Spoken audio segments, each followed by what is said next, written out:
for 2024, so welcome. There will be forums again in 2025. Watch your newsletter for dates and subjects.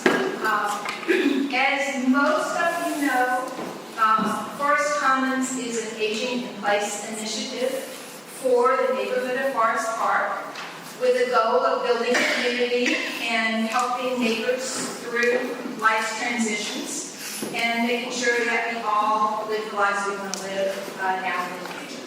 So, if you don't know about Forest Commons, check out our website, our Forest Commons. Melanie says up, okay.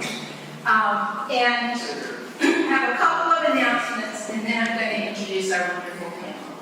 So, announcement one, Savannah, where's Savannah? Savannah is working with us with Forest Commons as a social work intern for this school year until spring of 2025.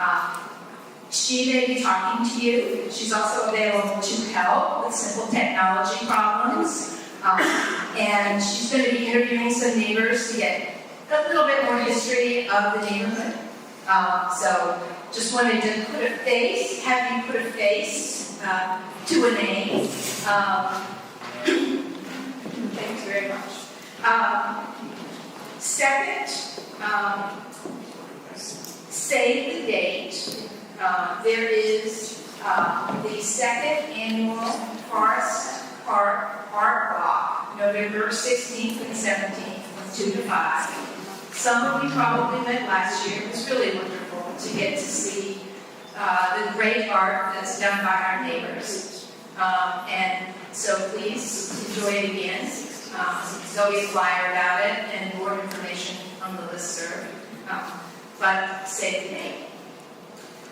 So, our neighborhood, one of the wonderful things about living in Forest Park is that our neighborhood is filled with people with incredible talents and wonderful experiences, both professional and personal. Tonight, we're going to hear from 3 of those neighbors, and I'm going to give you a very brief introduction. There are bios for each of our panelists at the table, if we haven't run out of them. And my emphasis is going to be on brief introduction because each of these folks has been so extensively recognized, awarded, and it's impossible for me to do justice to their careers in such a short period of time.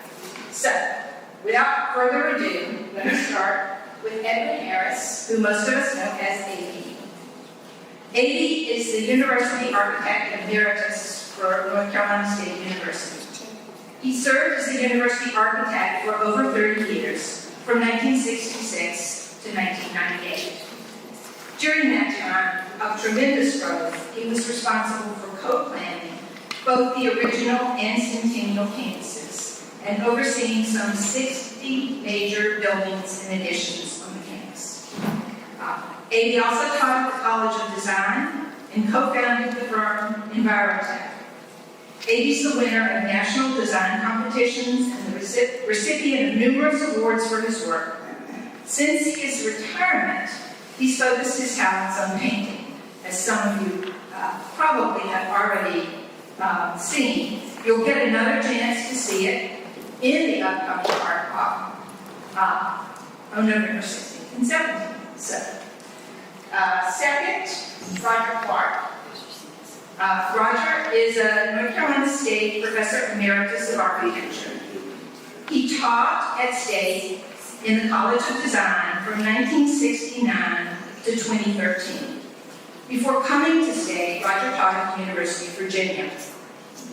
While at NCSU, he served both as Assistant Dean and Director of Graduate Programs. Roger's been a guest lecturer and critic at numerous universities and professional conferences across the U.S. and abroad, and has published extensively. He's also been active in architectural practice. His designs include commercial, government, institutional, and residential projects. Examples of his work are included in his bio, and he'll share some with us tonight.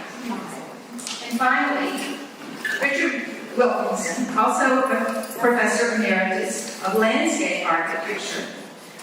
Dick joined the faculty of NCSU in 1968 as professor of landscape design.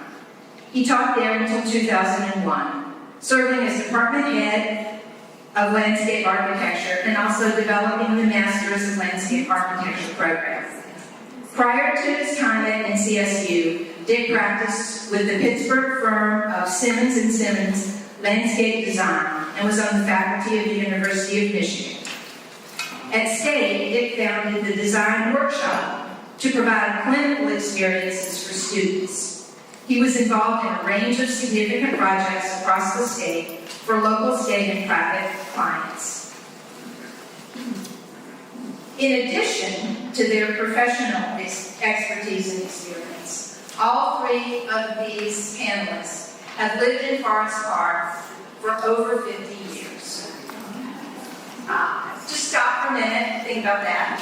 Over 50 years. They have both seen and shaped the history and the evolution of our neighborhood over those 50 years. And will share with us tonight some of their observations, maybe a few good stories, about Forest Park then and now, and the changes they've seen. If you would hold your questions and comments until the end of each panelist's presentation, and at that point, only ask questions and comments that are pertinent to that presentation. Then, once each of them has done their presentation, we're going to have a more broad-ranging conversation about observations, insights, perspectives on the history and evolution of Forest Park. And at the end of that, we hope to hear from some of you about your thoughts about what makes it a great place to live, how we keep it that way. And please do fill out your evaluation forms. They're very helpful to us in planning other fora, and also very helpful in getting your thoughts about the neighborhood. So, without more, I'm going to turn this over to Amy.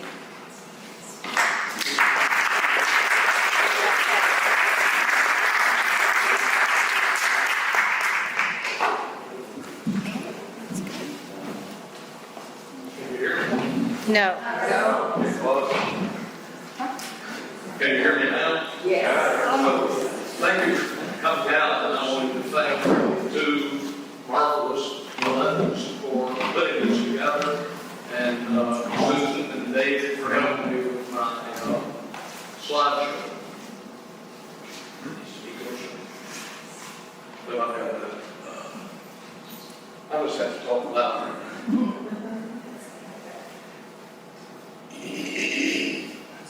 As I started putting this together, it really turned into a kind of study of my own neighborhoods. And the neighborhoods I'm going to talk about, there are like three dimensions to them. One is the neighborhood that I grew up in, and two, the neighborhood of the campus, and three, our neighborhood of Forest Park. So this is a shot of my hometown in Elkin. This is Main Street, and most of the drawings, as you'll be seeing, are mine. So this is a drawing I made in Elkin, my hometown. My father's business, Harris Electric Company, was located about right here and on Main Street. And this is really my first experience with neighborhood, because within a 5-minute walking radius, I could get downtown, I could get to my schools, I could get to the church I went to friends' house. And that was really my first sort of grounding and education in that neighborhood. And on the corner of Main Street was Turner Drug Company, which was sort of the focal point. It opened out into into the crossroads of Elgin. You couldn't exactly call it a piazza or town square. That was sort of the focal point of the town. And if you turned around and walked west next, this is a building that I designed in 1966, the Elgin Library, and it was located on the Big Elgin Creek here. And the site was an old mill that was dilapidated when we inherited the site. And actually I lived about 200 yards up the hill from the library. And the reason it's elevated is, there were two reasons for that. One is working with the Corps of Engineers, we set the building at an elevation that would flood. And secondly we could put parking on it. This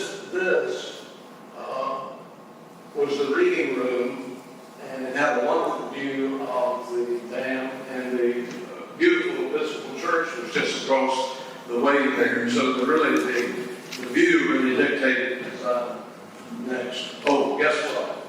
It survived Helene. This is the reason why. So the Corps of Engineers, the information they gave us about the floodplain was accurate. Next.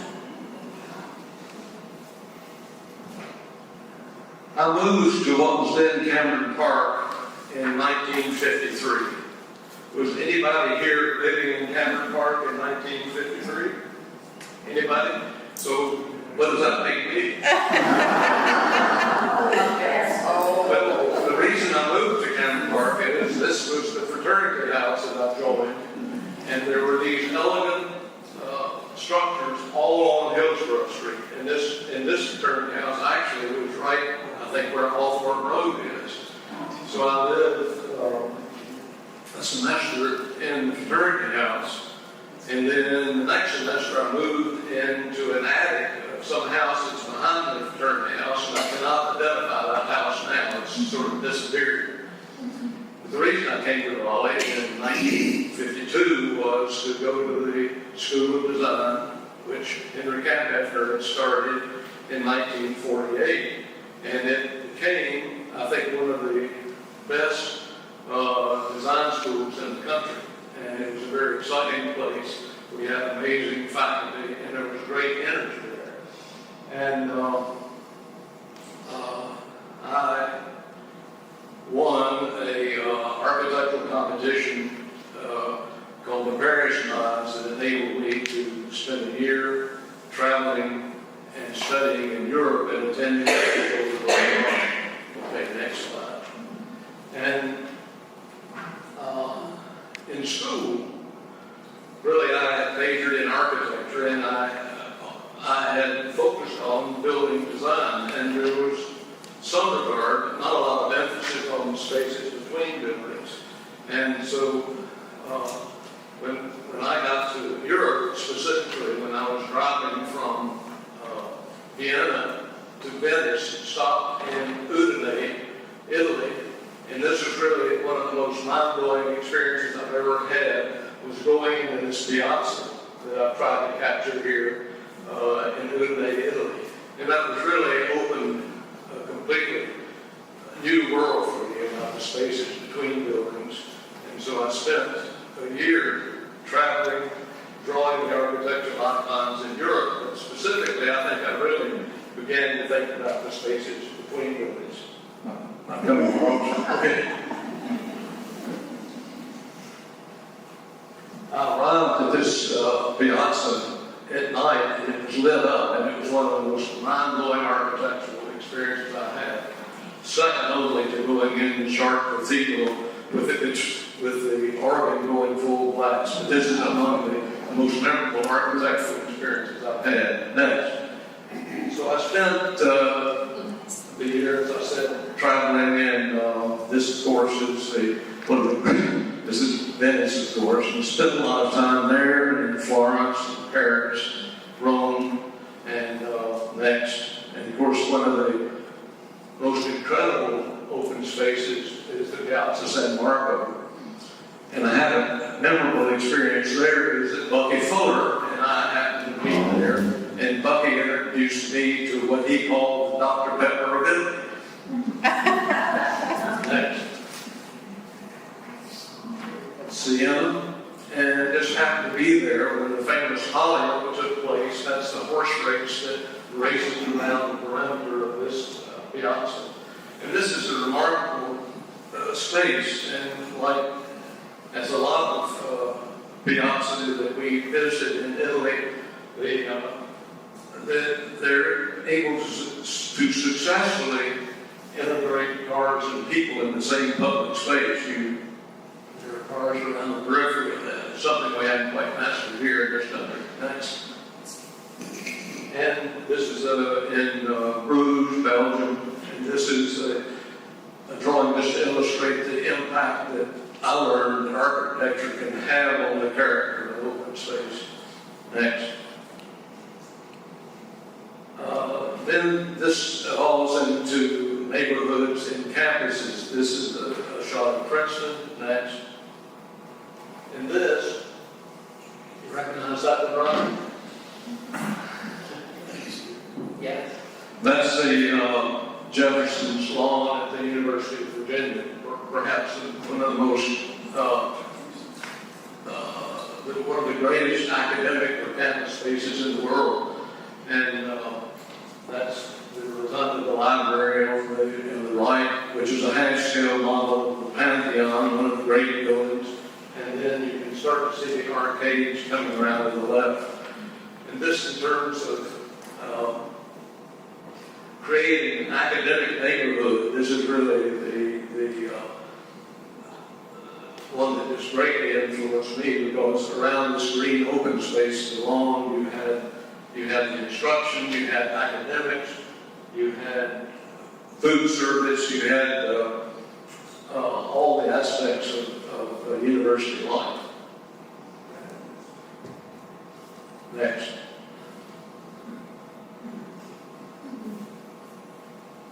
In 1966, two things happened.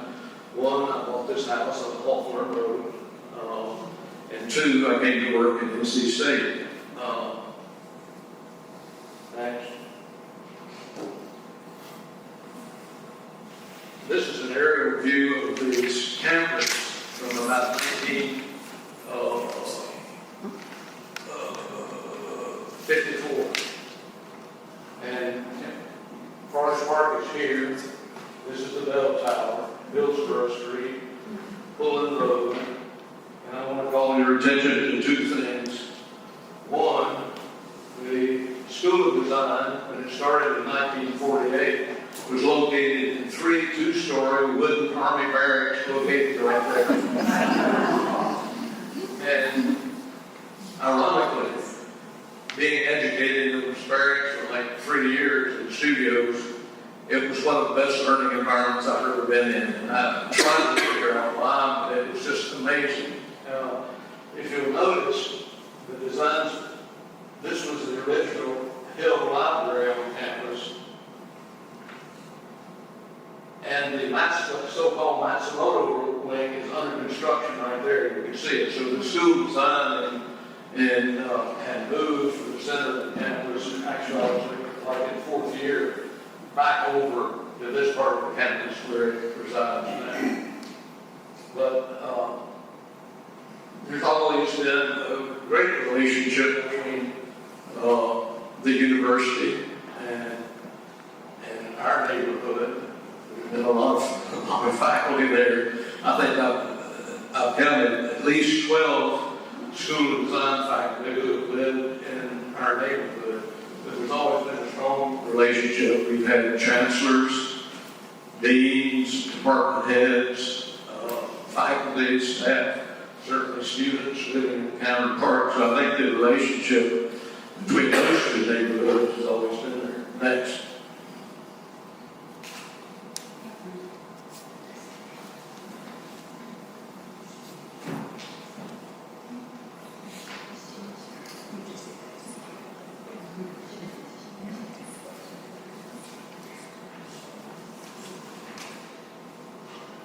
So as university architect, this is a model of what we call now the main campus. To orient you again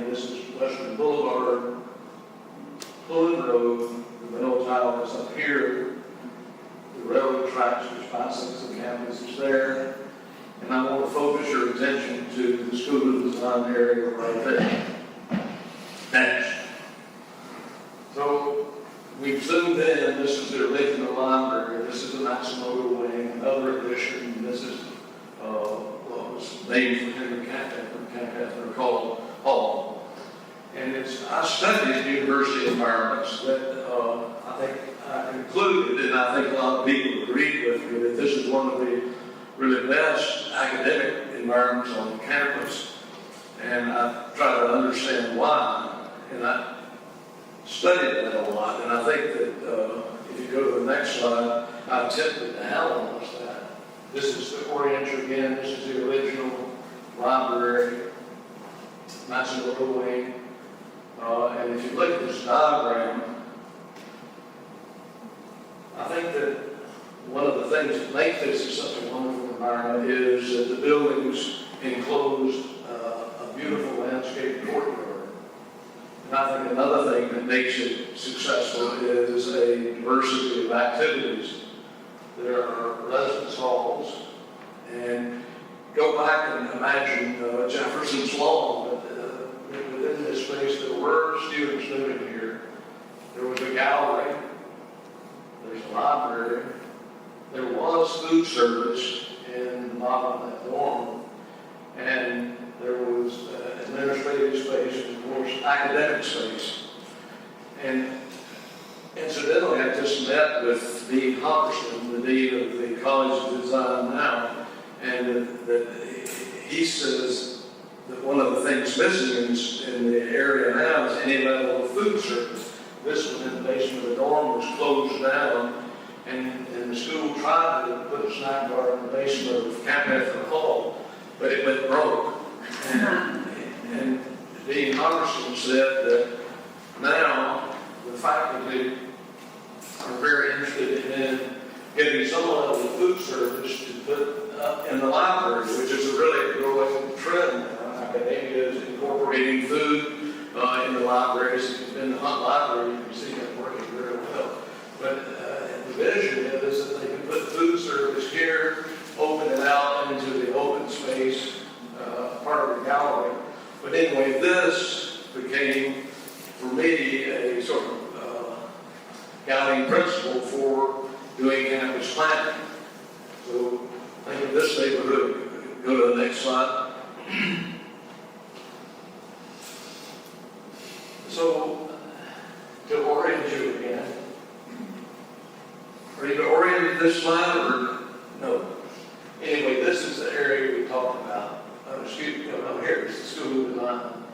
So, what this diagram was showing was a collection of neighborhoods surrounded by academic, a mixture of activities around an open green space, and then how they relate to each other. So those of you familiar with the campus, this is the area around the College of Design. This is around Holiday Hall. This is the wonderful Court of North Carolina.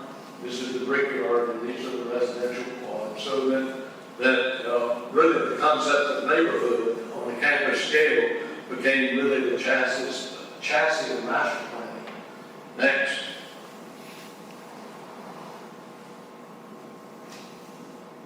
You know what this is?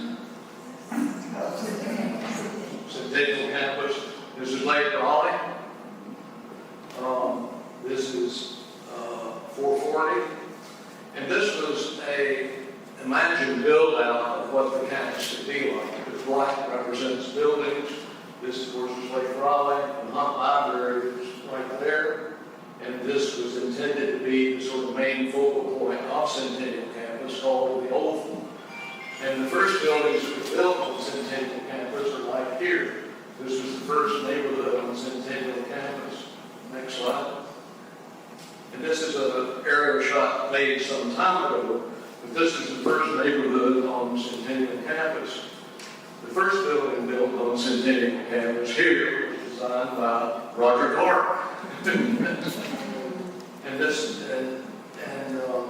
This really became the first neighborhood on Centennial Campus. Hunt Library would be somewhere around here. So you can see here the creation of courtyards. There was a courtyard here. It's been named. These are research buildings. Next slide. And this is a shot from the Textile College looking back towards the open courtyard. And when I was looking at these slides recently, it's just amazing when I took that this dude is waving to that dude. And so that reinforces the notion of communication in these spaces. But you can see the concept of buildings making spaces, and they are landscape courtyards. Next. And this is a similar diagram to that. This is the Textile College here. This is Rogers Building here, Research 1, the first building. That's the core. And these core, they're able to get their NCSU bookstore to locate an element here that gave some animation to the courtyard. And the textile courtyard, really, the textile library was in the roof of this building. There was a shuttle and a snack bar, which is essential to animating these spaces. And this is an engineering building here that had a gallery, a snack bar, and of course there's residential in the area. And all of this is within a 2-minute walking radius. So that really is the chassis that the campus is built on. Next. Now the third level of neighborhood is our own Forest Park. And this is a sketch made that I think illustrates some of the main features of our neighborhood, the open space, the porches. Next. And really, if I had to kind of summarize the aspects that make Cameron Park, that are the parks, next, the porches, the alleys, and the people.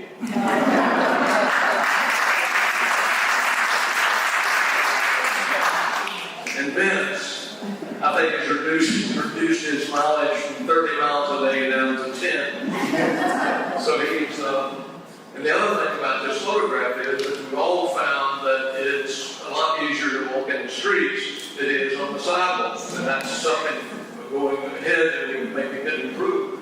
So, people next. And our future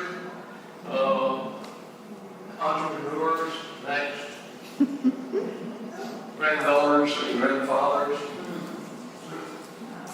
Robert Gordon Mason, who makes these paintings in his basement. Next, we've had wonderful leaders like Jerry. And this is Victor.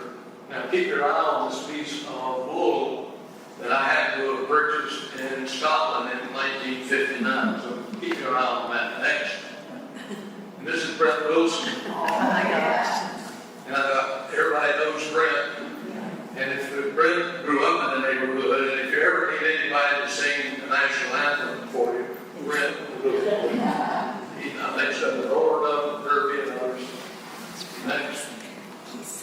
And new grandparents and our esteemed builder, Greg Paul. Next. People. And everybody's partner, Davis. Next. And this is Wayne Taylor, my dear friend who died this past year, an amazing painter. And next. And this, of course, is Jay looking over Nashville. Disaster, which we've had quite a few of. Next. And we've got youthful artists, the Stevensons. Next. And the Piney Ridge Boys. So there's a lot of talent in our neighborhood. Next. And these two women, Ruth Little, wrote this wonderful book about Cameron Park. If you don't have it, I would certainly recommend that you get it. And Susan Woodson, who created the Roundabout Art Gallery next, which was on the edge of our neighborhood, which I think added, if you look back to those characteristics that make a good neighborhood, certainly art brings a lot to it. Next. And coming back to the alleys, if you go through our alleys, you will see next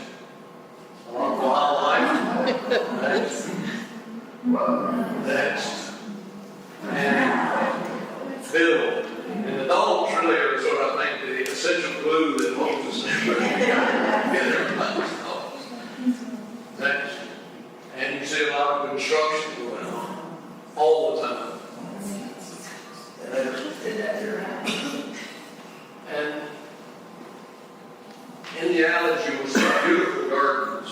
And I certainly want to pay tribute to Meredith and Keith, who have restored Ollie's garden and really set an example for what we can do with some of the properties on campus. Next. And this is the Millis house, and I hope there's somebody with enough imagination that will, as Keith and Meredith had, to take this property and restore the original garden and restore the house. That's the hope that I have. Next. And the other thing that I like about the neighborhood is the diverse architecture. And this is the creation of Wayne Taylor. And Wayne's house, the Taylor house, is about to come on the market. So I hope whoever buys this can preserve it. Because I don't know how many of you have been in Wayne's house, but it is spectacular. It actually should be a museum, what he's done in that house. Next. And this is a shot of the PR, which is, this is not a sip and stroll issue of the thing. PR is an essential level of food service for the neighborhood. And certainly, I think Gus has contributed so much to the neighborhood. Next. And this is my family. My 4 kids are in there. They all attended Lobby School. And this group, there's 7 degrees from NC State University. Next. And this is a painting that I just did, and I want to use this as an advertisement for the art wall that's happening on November 16 and 17. Thank you.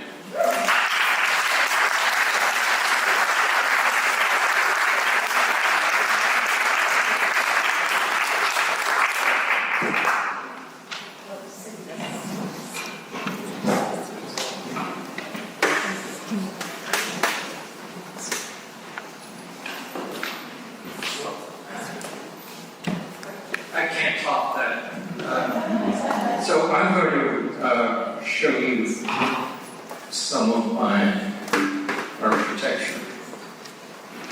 How do I change that? Do I say next? Hang on one second. Let me go back to the beginning. And you can change by just saying next. Okay. I thought I'd start, well, I'm going to show you a bunch of buildings to tell you that I was actually an academic, and after I came here in 1969 to begin teaching, and the summer of 1970 I went to the department head, who was Bob Burns, who lived in Cameron Park, and at this point my wife and I were renting a house out near Five Points. But I had told Bob Burns that I would sort of like to spend some time practicing, and so the dean, a little bit of his picture on the right-hand side, the dean relented after I mentioned to him that it was like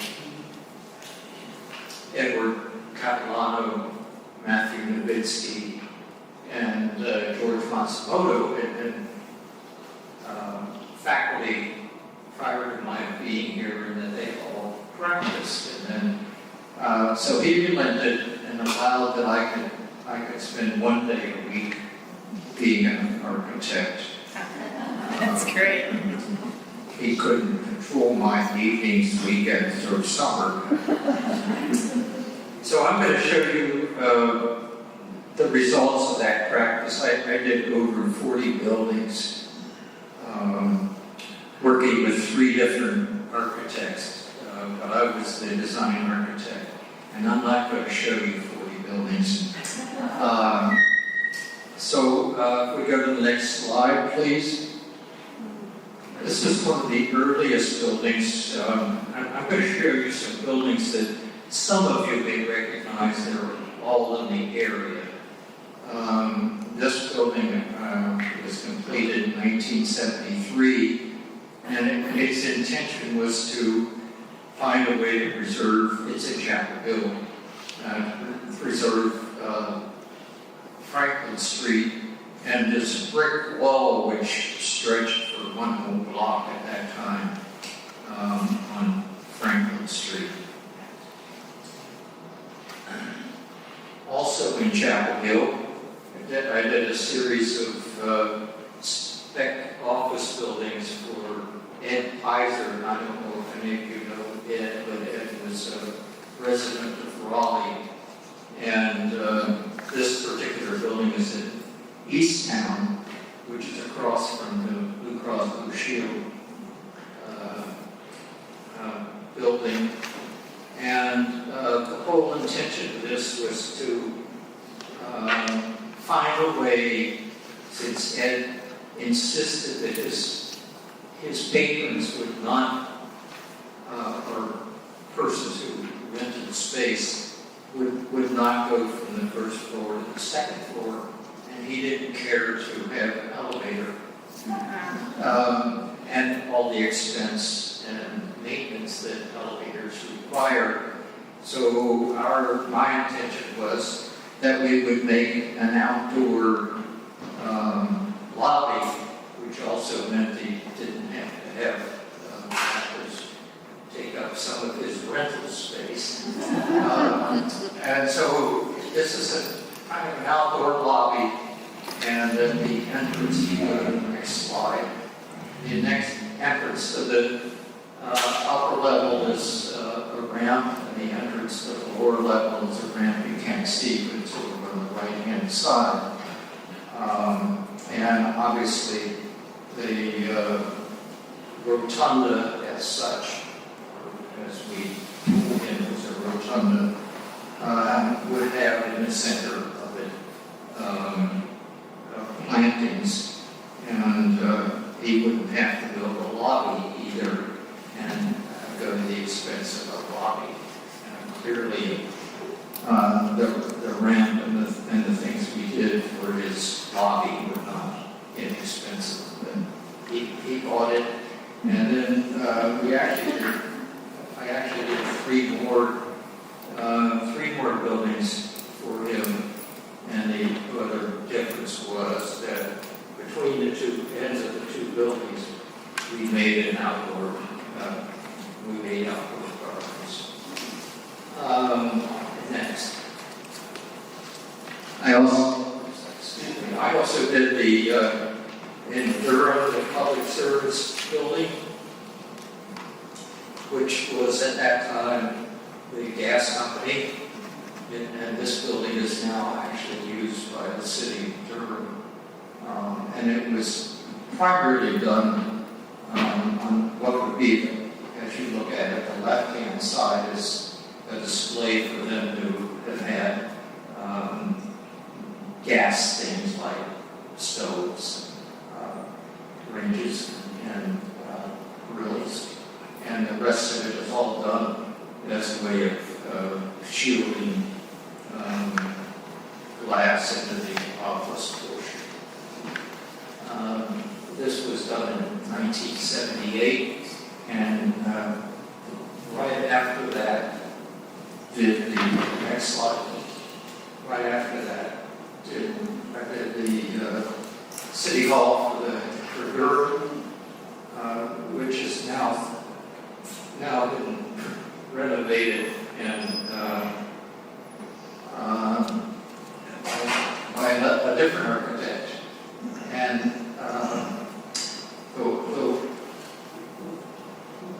this is a very big building for the location it was in.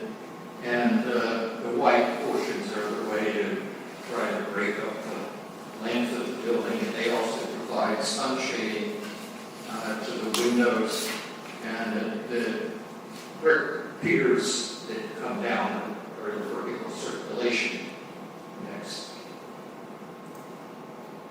Next. Okay. So you see on the right is the City Hall's meeting space for the council, and the building steps as a way of getting light into the interiors of the space, and is also responds to the largest area of the bottom floor are the places that public generally will go to, like pay bills and so on and so forth. And so it really responds to where the public, generally speaking, go to the City Hall. Next.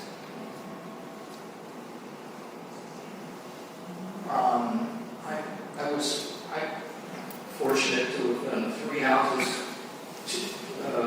This is on the eastern side of Burlington, between Lebanon and Burlington. It's done for a single woman who spent a lot of time entertaining, and so the living room became the entertaining space. And you maybe can see a little bit where there's on the upper level, that's her bedroom. Then she closed the shutters, and on the left-hand side of that living room, there's a couple of openings, one of which is the kitchen. And her hope was to not have all the guests in the kitchen. So she would prepare things in the kitchen and have that open space so she could talk to the guests, and they would be coming in the kitchen, so she opened it up. I did 3 houses. Only this is the only person who would allow the house to be photographed, and just for privacy reasons, they did not want any photography. This house was featured in Southern Living. Right. Next. And then the Research Triangle Park. This is the wet chemistry lab that did in the early 1990s. Next, please. And some of my favorite projects were these. I did 4 habitats at the North American phase of the North Carolina Zoo. This is the Rocky Coast. It was done in 1994. And next.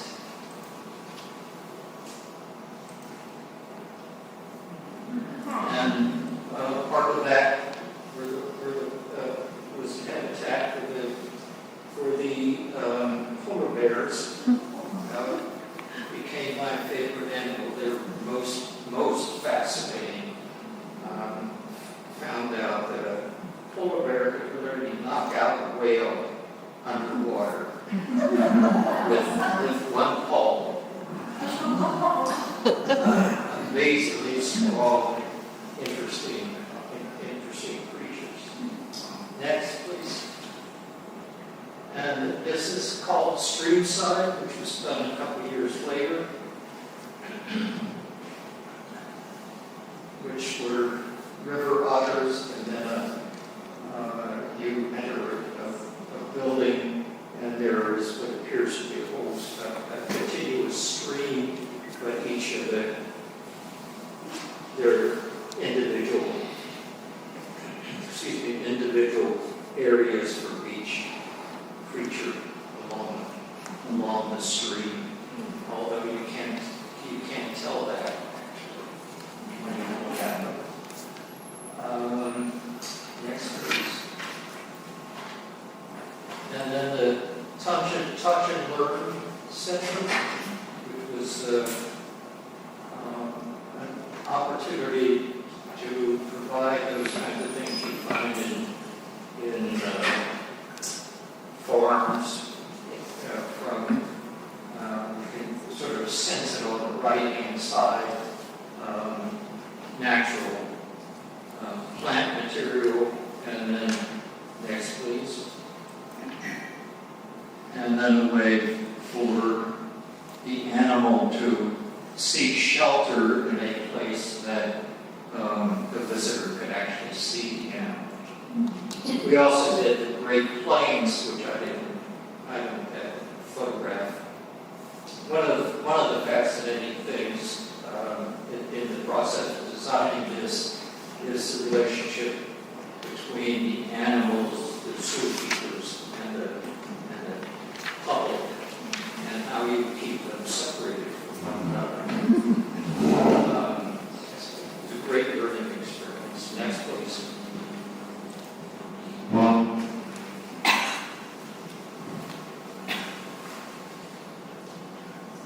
In Apex, we're getting closer. This is the year 2000.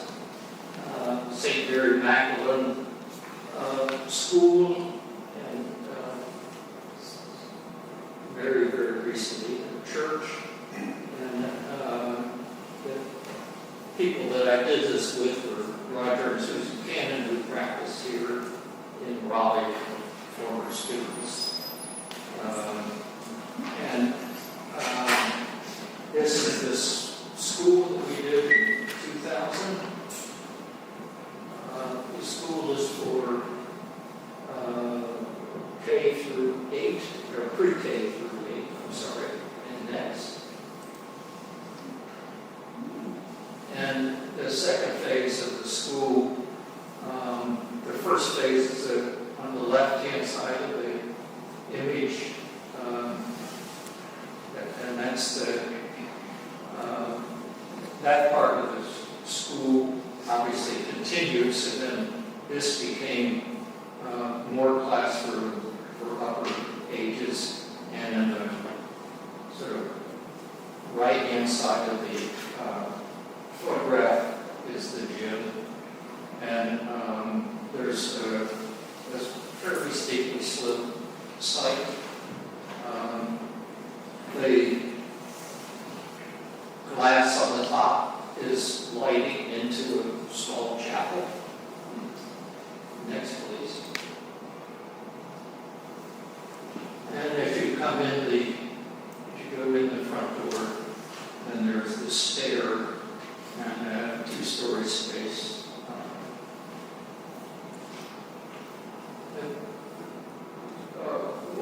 Wonderful, wonderful clients, as they all are, and they allow you to do some things that they're not used to. Next, please. And then finally in Raleigh, I've had the opportunity to do 5 buildings on their campus. If you know this is on Alexandria Drive,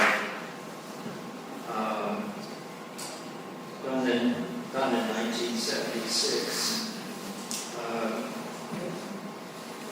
and we guys fortunately received all kinds of recognition, including nationally publicized building. Next, please.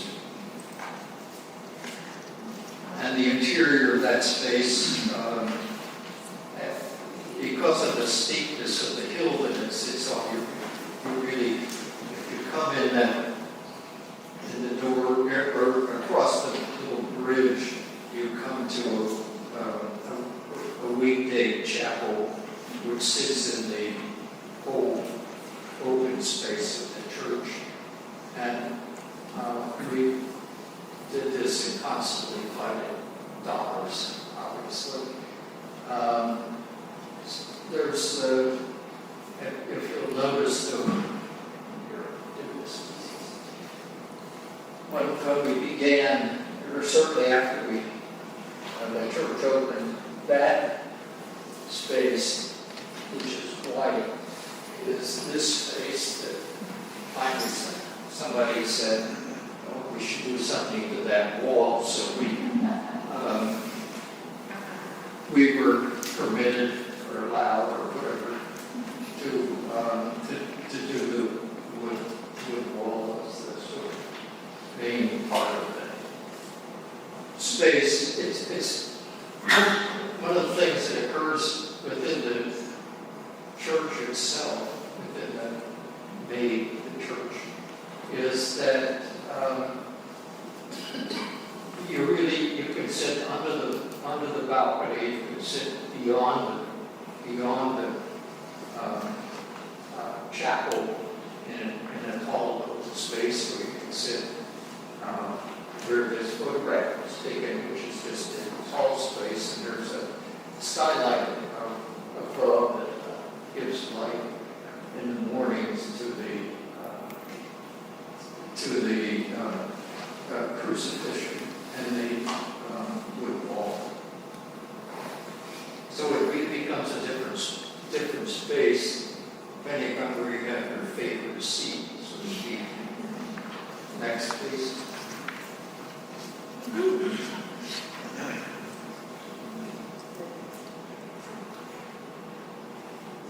The site, if you've been to this area of church, fortunately or unfortunately, the sort of center of the site is really the parking, which is the top of the hill, and then it falls off steeply on all the sides. And too steep to park on, basically. So you need to find a way to have the parking, and the parking actually existed before we did this work. Next, please.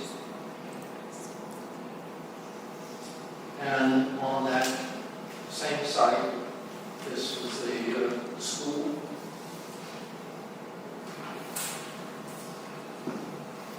Done in the late 1990s. Next, please. An office building with the Perpetual Adoration Chapel, which is where the glass block and the skylight are.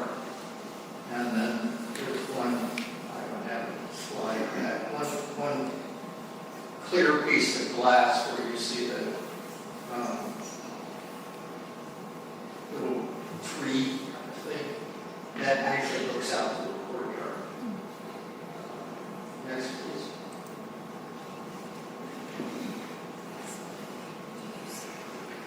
And then at about the same time we did Parish Hall, and again you can see in the photograph on the lower portion that the hill falls off very steeply. So there are 3 meeting rooms, as you can probably tell by the bay windows, and then at the door there's a stair that goes down, and a large 2-story high space that is really the parish hall as such. Next, please.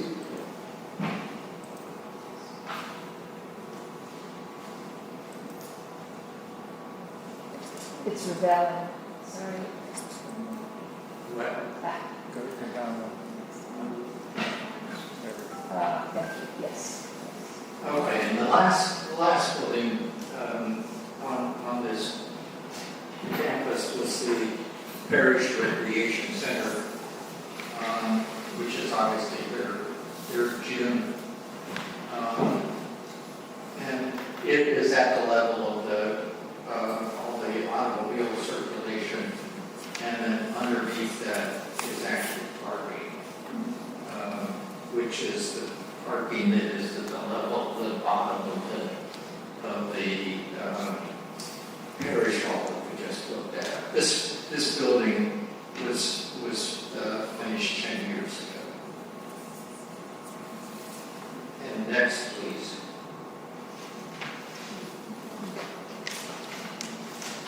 And that might be familiar to some of you. It was my opportunity to,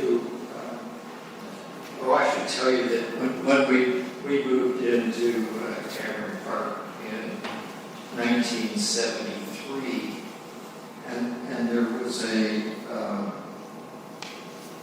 garage where we have a parking area now, and literally within a month of buying the house, the city condemned the garage. And gave us, they said 2 months to get rid of it. It had a hole in the, big hole in the roof and a wooden floor, so you could imagine the problem. So I spent the summer after we moved in tearing down the garage, and the summer after that constructing a place to park. Well, I don't have a lot of slides of Cameron Park. I think Amy covered it pretty well for us. I do have some thoughts which are probably fairly obvious to all of us. I think of Cameron Park as an island, and it is surrounded by Oakland Road, Peace Street, St. Mary's, and Hillsborough Street. And I think it's terribly important that we keep thinking of it in that way. We have no control of what happens around. And I think, for better or for worse, there's going to be more dense construction that happens all around Cameron Park. And it is important for all of us to work at keeping it as that island. I also note that, generally speaking, there are a few examples that are anomalies, but basically speaking, those streets that run from Park to Hillsborough Street, I'm going to call north-south streets. All those north-south streets have the front doors on them. The east-west streets within that region, Benahan, Ambleside, Garden, Cottage Place, and Valley View, generally speaking, do not have any front doors on them. The one anomaly is, for sure, is Ambleside. But all of the rest of them, the houses were designed clearly with the front doors on the north-south streets. And the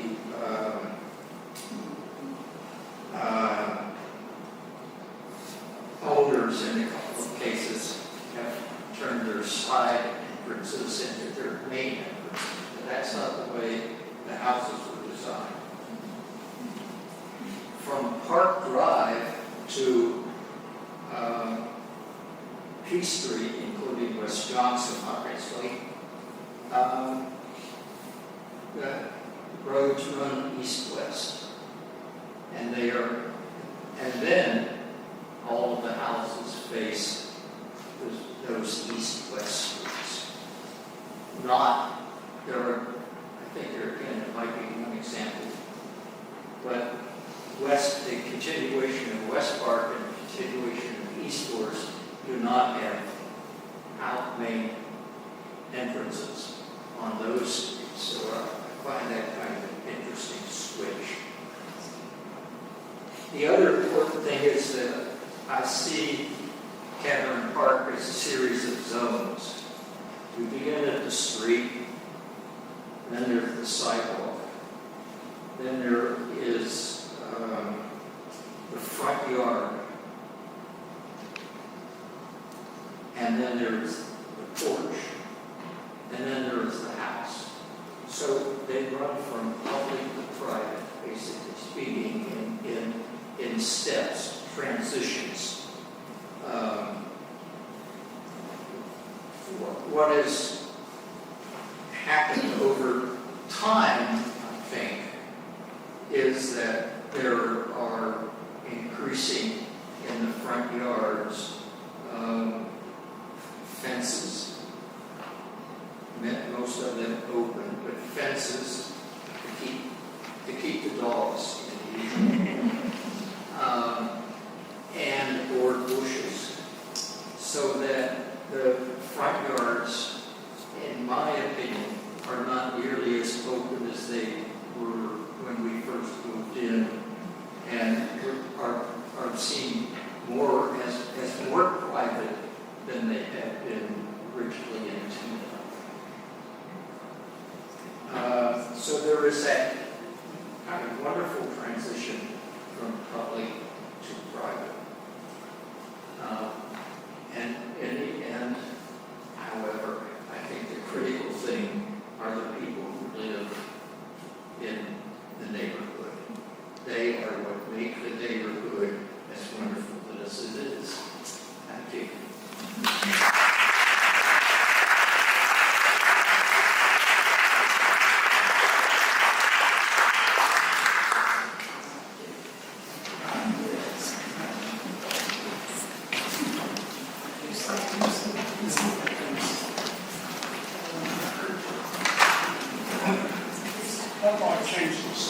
Here, I'm gonna, if you just say next, I'll try to move us through them.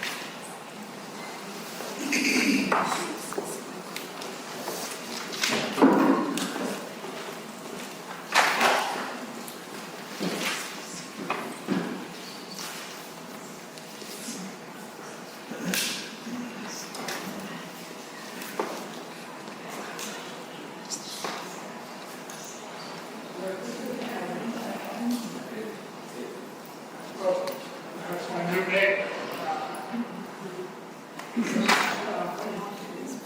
Everybody, Well, you gotta use the microphone so we have you on video. anyway, everybody in the neighborhood must know this. And he shows up regularly in our bird bath. And but before I get into that, I just talk to him more about him. I need to tell you a little bit about myself and how I was readers now. I went to graduate school at the University of Michigan. I was walking down the hallway and there was some noise in the chairman's office and through this assistant down. And I came in and asked him to do me a favor and he asked me what I've always done and so I took all his job. And the chairman had a bad operation the next semester and so I taught his course. And I did such a good job that they gave me a job, a real job, and they made me an assistant professor. But then, more than that, within 2 or 3 weeks of me starting, this guy showed up in my office. He was a fellow from the cultural anthropology. His name was Peter Arthur. Peter, he taught me how to be a person on the faculty or university. And in the course of that, he guided me through several courses in cultural anthropology, which is what I really should have done prior to going to the university. I'd taken 2 years off when I was going to Penn State. And joined the Army about 6 months before the Korean War started, which was the best timing I could have because I went to Germany for 2 years. And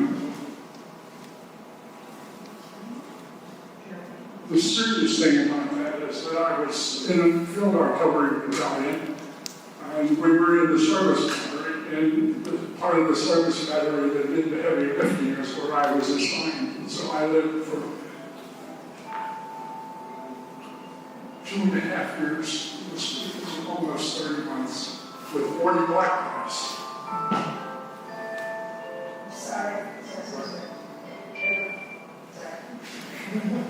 And it took me a few months to sort of earn their trust and respect that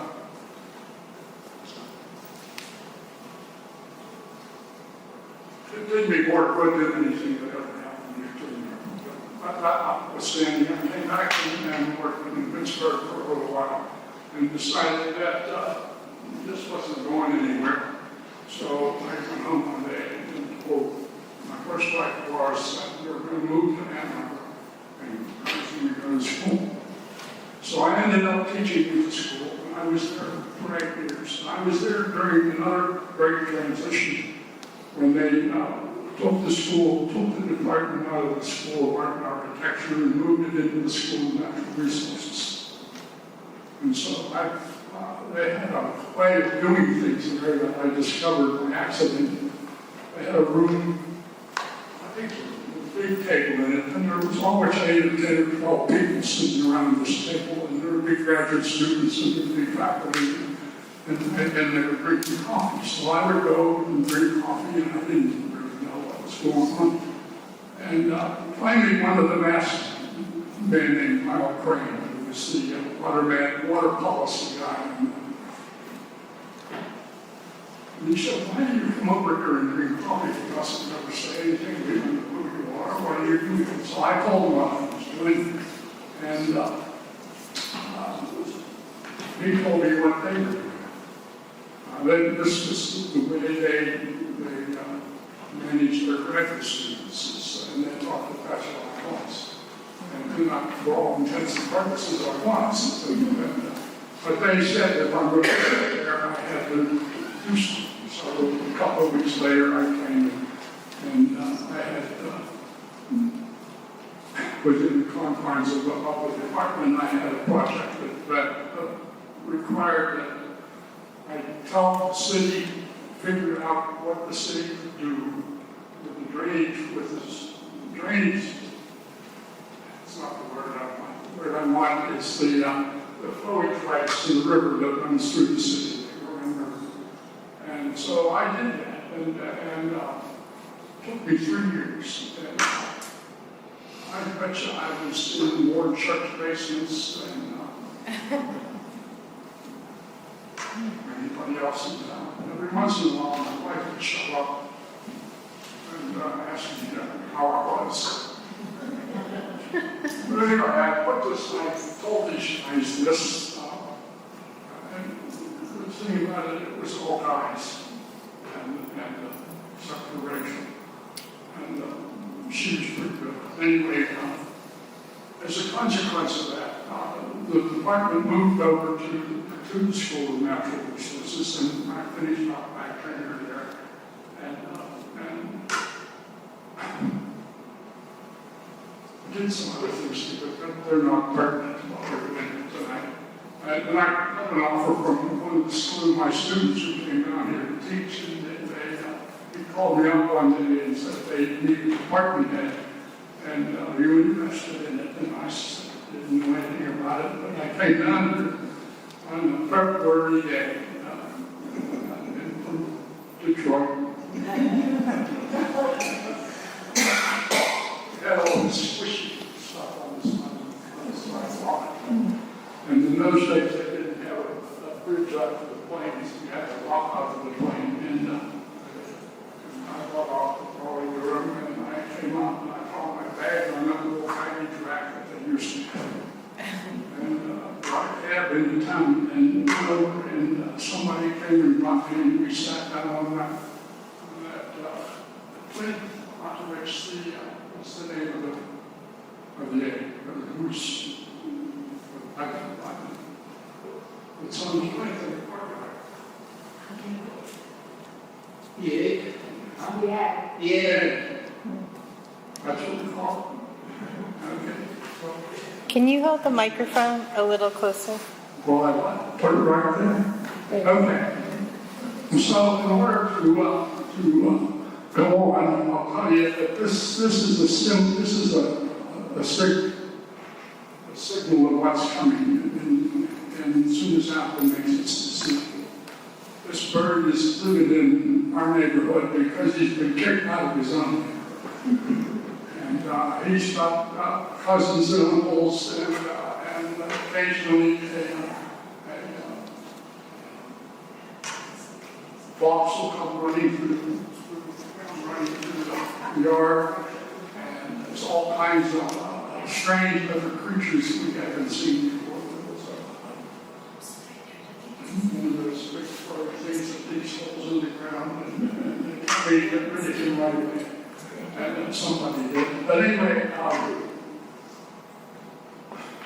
I came up here and I started a department and I sort of went off the rails to start with because I didn't have an inclination to teach design practice. I had an inclination to teach the context in which design evolved, from which design evolves. So I organized the program so I had some people who could teach design that do things that Roger and Amy could do, and I wanted to look at the way the things that fostered they organized us. This is what I was getting ready to talk about. I would come to over to the PR every year and somebody who was not from Cameron Park would ask me where I lived. I said, Cameron Park. And they said, oh, that's really a cool place. Now, people said that to me, but I thought I'd go and find out what was cool about it. And so for maybe the first 2.5 years that I was here, I walked like Vince. Everybody knows how Vince walks. Vince and I were partners in the business, by the way. At one time. Speak up. Speak up. Okay. Anyway, Vince and I were partners, but I walked that neighborhood constantly, up one way and down the other, up the up streets and down the down streets, and I never went back the same way the next day. And if I went around this way today, I went around the next way. As my friend Bob Reary used to say, I got on my knee, and we started again from the same place. Anyway, we could turn the slide to the next one. When I was dealing with the anthropology guy in Ann Arbor, he took me down a path that when he found out I was a landscape architect, and he wondered what landscape architects did. And I told him that gardens and design counts, and whatever they could do. He said, there's more to it than that. So he led me through 2 courses, and he led me to believe that everybody knows who Lucy was 25,000 generations ago. A woman, Leaky Slarman, who could walk right without using her hands to propel herself, and that set in motion who we are. And over 2 million years, I suppose, maybe more, maybe less. And so he said, you really need to know how people move around and are evolved to be moving creatures who occasionally stop. And I have one more little thing to throw in to sort of galvanize that whole thought. The first thing I did when I was a student at Penn State, I went into the studio, running notes. And we had to draw a little circle with and show how to attach buildings, and they showed us their example, and it had little arrows on it, and it said, "This stop here, take a picture. Stop here, take a picture. This is view here," and that didn't click with me, and I'm going to tell you about one of those together, and I hadn't run into my anthropology friend yet. He told me what kind of thing. So I removed, yes, that's a picture of Cameron Park, and everybody knows where everything is because I just saw Roger go through this and he talked about those streets so that we can go one more.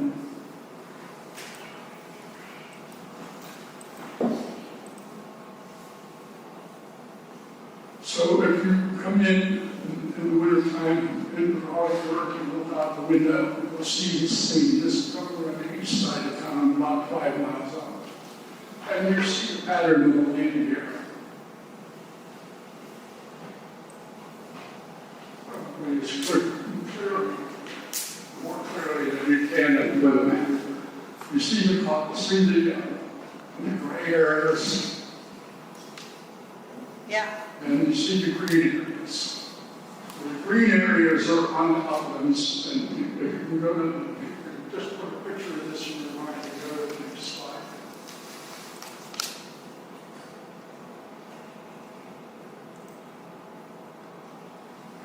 And you can see the stream there. I guess everybody here probably took a physical geography course when they were an undergraduate somewhere. And you had Streeler's book, and Streeler had this little diagram in it, it's up on the left corner up there, and it designates the stream waters. And down below is my interpretation of that in terms of being the designer of land-related things. The one on the left is a watershed, and the one on the right is a land unit, which is an invention of mine. And the reality of this is that land units are units of land that lie between two streams of the same water. Does that make sense to you? Say it again. Land unit is a segment of land, a hill and a valley that lie between two streams of the same water. So if we have 4 orders of streams, we must have 4 orders of land units. And that really starts to explain, can you go back one? You want to go, I'm sorry, forward one or back one?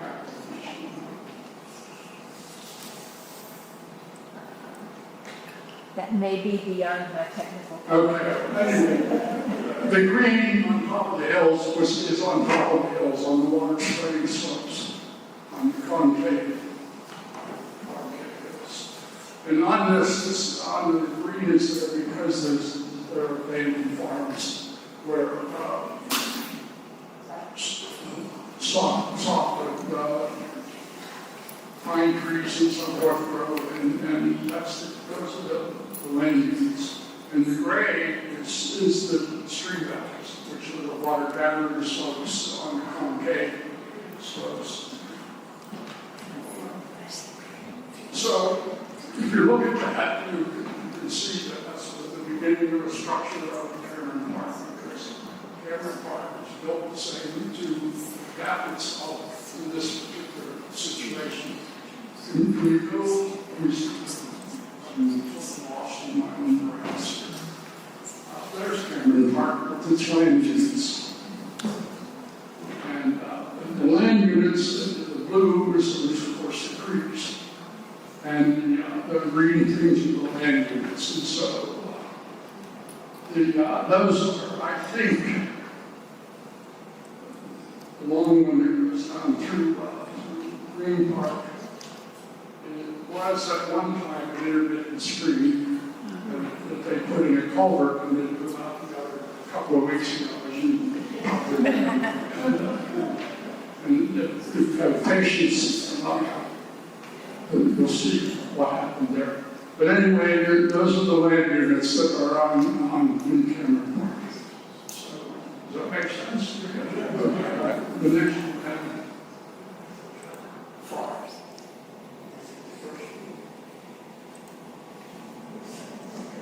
There's one cross-section of the diagram of what a land unit would be.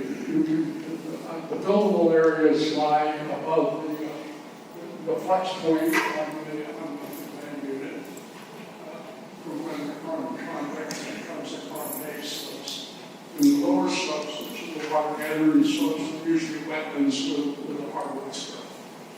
And the black line across is an indication that one needs to know about the depth of bedrock. So that's indicates of bedrock, and those swirly lines are the interflow from rainfall. And that's what keeps the streams flowing, and so pretty much describes a lot of everything you need to know to go to the next step. That's what we're going to do now, is go one more step. Maybe two. Okay, this is what happened last week or last month when the big rain started. You see down in the lower left, it says duration of storm. Now that's how long it rained, and it probably rained however long that was, 2 to 3 inches. And you see the peak up above it. That's when that peak in that big steep curve is how long the water was on the land. And normally it would, in the park, it would infiltrate into the ground, but the ground was so wet that it ran off a hole.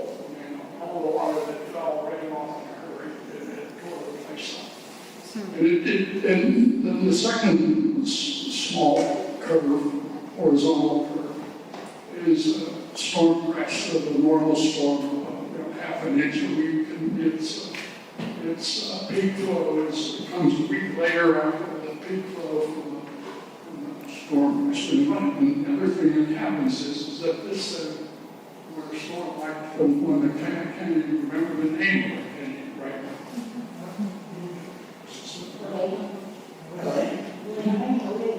Elaine. Well, that's Elaine out there. The other was one of the lazy schools that we get during the early summer. And if we had too many Elaines, what would happen is that the slanted lines between the two bases, which shows the base flow, the base flow would disappear because all the water would run off before it could get there.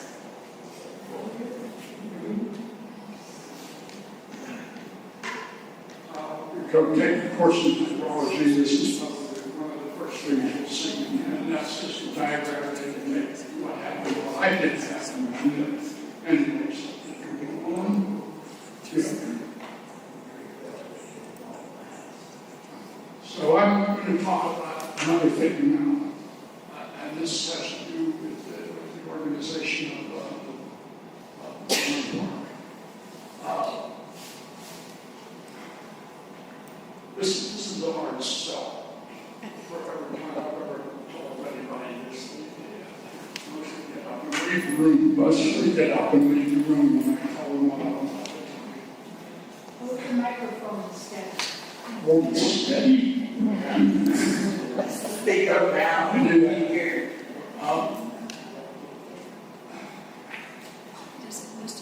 landscape and language are homologs. That means we have the same origins. So Lucy, who could walk, get up and walk, didn't have a language that was probably very evocative and complex. And she could walk upright, and she walked upright. She saw things, and the other part that they found her that she had a brain size of about 600 to 700 cubic centimeters. And right now, I haven't read anything about this in 25 years, and I'm putting this together out of those old notes. But anyway, the brain size now for us normally is around 1,300 in that vicinity. And the only thing to which that can be attributed is being able to walk and see and learn and build your mental. I'll move back. When I was doing stuff with Steve Kaplan, he said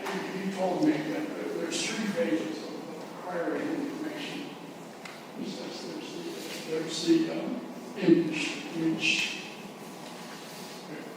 sense when you walk along something and you're just in a daze like you usually are. You're talking on the phone or you're walking the dog or trying to keep up with it.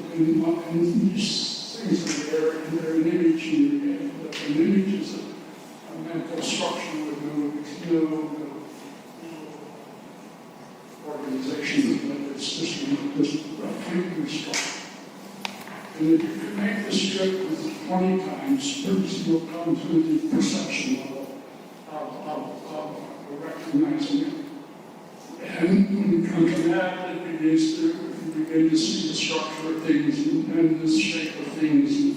But you still don't have names for them, and you still aren't real clear. And then finally comes the cognitive structure. So the learning process as you go, as Lucy moved around, and Lucy and all their errors, including us, move around, is that we acquire information in that sequence. So first we see something, and we see that it is something. We move on, and we begin to perceive it when perception is putting together of the image into separate components, and then finally cognition is being able to attribute meaning and energy. So I had a problem about this book. I invented another thing. It's the imageability. If I look it up in the dictionary, it's not there. So it has to be my word. What is it? Imageability. The fact that our nervous system, our sensory system, is aware of these things, but it hasn't put together all the pieces yet. And as the sensory system becomes more attuned, the pieces it begins to assemble them into things that if you're going to communicate where the dead bear is or where the dead deer is to your wife, to go out there and carve it up and bring it home with you. You have to be able to tell her that. And so language is to evolve from them being able to move. And so we'll get off of that now and start moving around. So you stop, you start. The other thing that Kathleen and I used to argue about is that he would say to me, the only time that really exists is right now. If you wait another second, 10 seconds, it's going to be different. Something will be different. It's constant motion. So here we are. We've got our guy standing in the right now, and we're setting in motion on the next slide.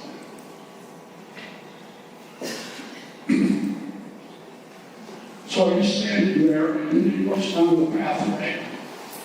And on either side is a row of trees, and off in the front is a funny open fence. And he steps off to the next slide when he gets there.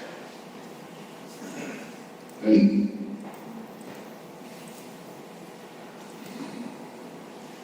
we should move it very fast. Sorry. There he is. Okay, so he's dealing with the present, and the present is out in front of him because he's moving at about 3 miles an hour.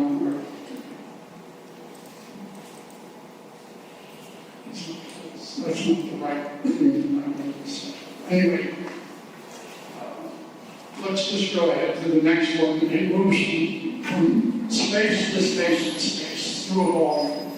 And these volumes are created by the space that are violent in that part of it because they're all changed.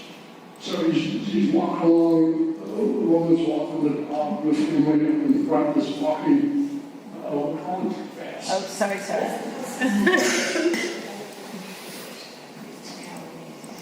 And so you can't go back. But anyway, these people are walking through a story. And there is, so we walk along the if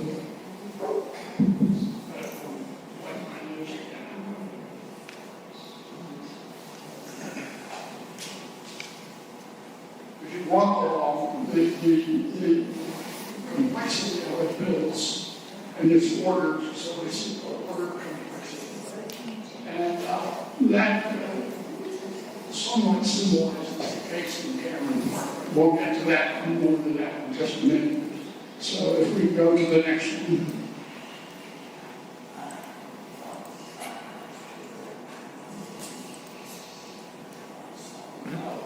Roger was talking about this just a minute ago. This is the tradition, this is one of the organizing entities of Cameron Park. When I moved there 50-some years ago, it's not a whole lot different right now, but all the people who lived there were a few faculty members in the school of design.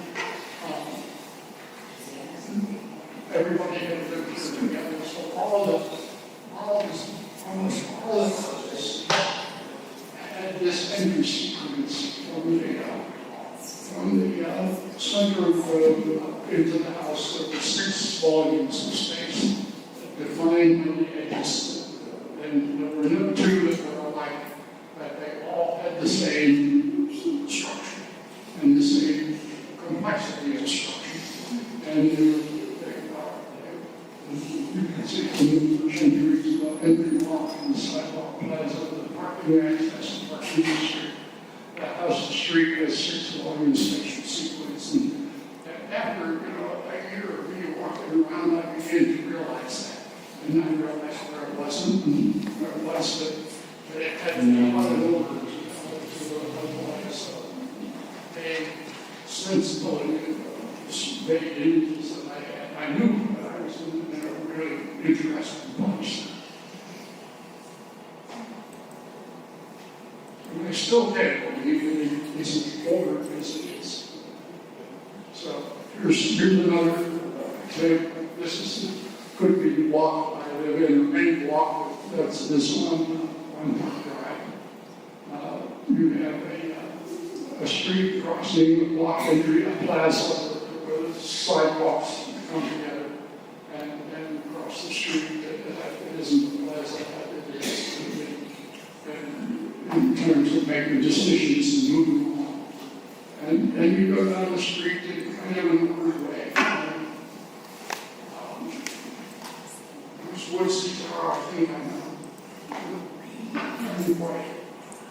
It's got a routine, and you don't have to notice, just sense it. Your sensory system has an image, creates an image for you, and you move down the street.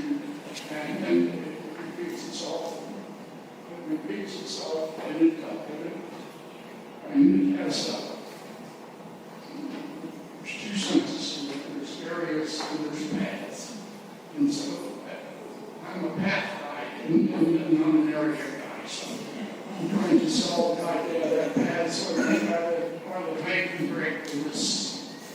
And I attribute this back to good argument for the way language has evolved to is that you read sentences and clutter of other symbols and letters and words, and they lie dormant until you use them. So there are areas and there are paths, and the paths and be all different shapes and sizes, but they all have the same 6 ordering volumes. And the street has this sort of regularity. That puts you at ease. You don't all have to leave.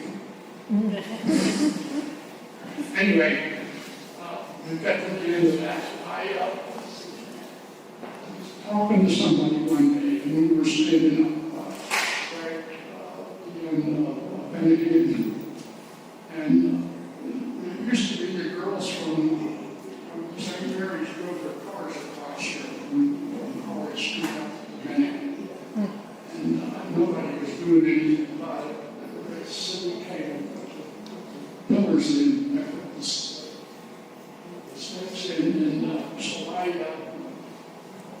went to Photoshop and called a solution to that, and built a little gathering area or plaza on the second and define walk across the park under the trees. The guy sitting right over to the right comes from a little bench in the gray. And the Marine area of Paris, I cut him on my homeless and putting him because he was national gentleman. Just making any sense. So you're saying It did. So across the street from where that is one Saturday afternoon, I was wandering and I had a camera around my neck. And there was all these people, probably some of you were there, it was a day that city came with a load of trees. And this was the group being organized to plant one on the street. And it's the best gathering of all the people that I could find for this presentation. But I'll show you another group from there. There they are. How many of you were in this picture? These are all kids. Does anybody here remember Wilder City? Remember Wilder City? Wilder City. These kids got together with one of our students, a guy named Joe Allison. Joe was distinguished in the sense that he was the first faculty member hired by science and math. And he was head of our department for all the time. He was one of our students. And he got these guys together and he went and somewhere and he got 3 or 4 truckloads of old railroad ties.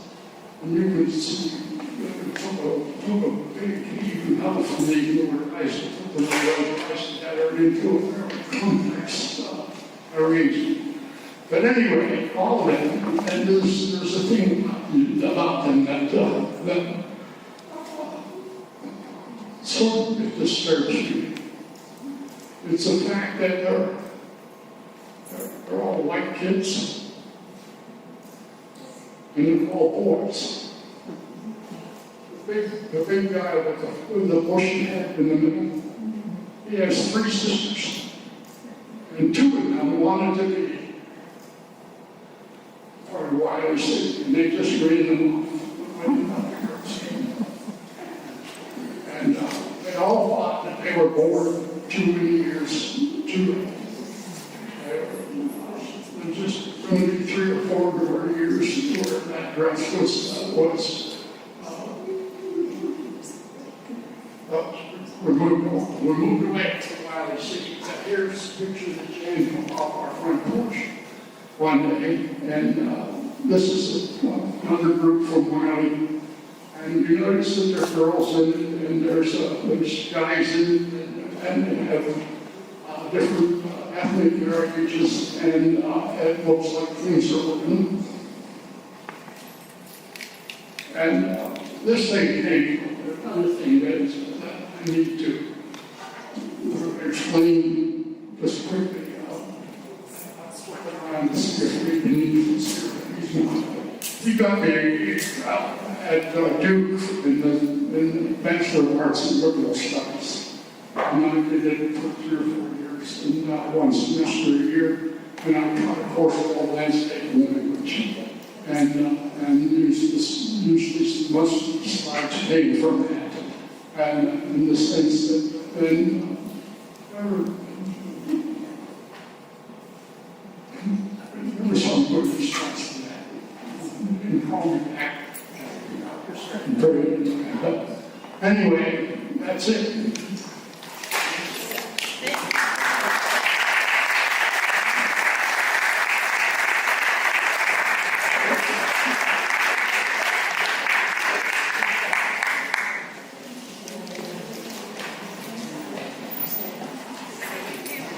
So we only have a few minutes, but while we have our panelists here, if there are folks in the audience with questions or comments, we have about 5 or 10 minutes for that.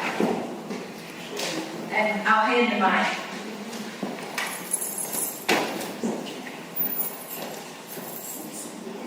Dick, this is for Dick Wilkinson. Is Nick in the room?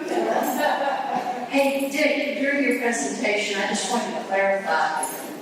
Did you say that St. Mary's girls were driving across the park? Yes. And that you put bollards in or trees in to stop it? Is that correct? Say that again? Did you say in your talk just now that at one point St. Mary's students were driving across our park? And you devised a way to stop I it? didn't know the city put those, and nothing that I did ever had on the But they're not there now, and they don't drive across them. They don't. You wrote that, they wrote that out. Sometimes people try. Yes, sometimes that does. Anybody else? Thank you all for coming. I would especially thank our panelists who gave us a window into their lives.